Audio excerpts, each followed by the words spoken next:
importance of core funding. The importance of core funding. That core support. The value of long-term flexible funding. I would say the most important lesson out of the Think Tank initiative over the last 10 years is that left to their own devices, institutions use core support well.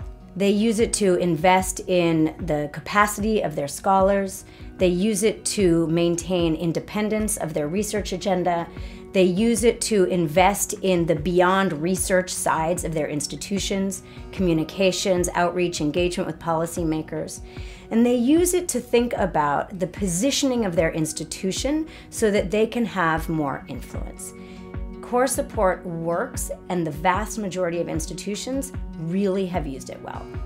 Core funding is important because it helps to strengthen institutions. It has helped them think through their strategies, so organizational strategies. It's not just about working on one particular project or a bunch of projects, but actually thinking through where it is that they can make the biggest impact given the organizational structure, their vision and their mandate, and investing in those resources required to make that biggest impact. We have innumerable stories of how the think tanks that we've worked with, by using the core flexible funding, have been able to identify problems, undertake research, position themselves as key influencers on those issues, and have gone on to generate policy options, and in many cases have those policy options adopted by government, and are now even involved in helping with the implementation and monitoring of those things. Beyond the importance of core funding, a big lesson coming out of TTI is funders should also think about how they encourage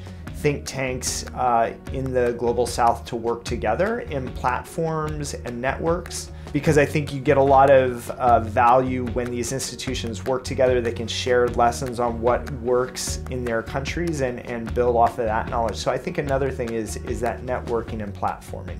Capacity building support really does need to be targeted to the needs of those organizations. And so, when you're working with a completely different, diverse mix of stakeholders, different, economic, social, policy, research questions, making sure that you have that capacity support that's kind of meeting their needs based on an assessment has been a really important lesson from the program.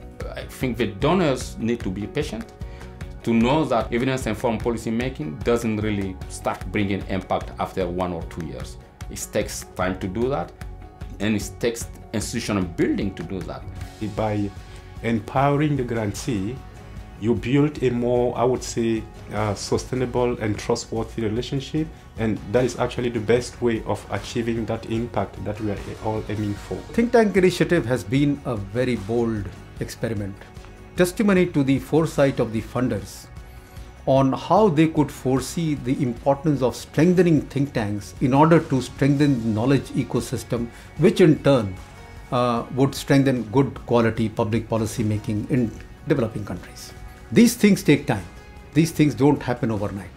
But with time and with patience, Think Tank initiative has now demonstrated effectively and with a lot of evidence that core support, stable support, assured funding, even if it's a small amount of the budgets of think tanks, matters a lot. Now that TTI is ending, I would encourage other donors to consider how to come and build on the foundation TTI has created so that the role of think tanks in development processes can continue.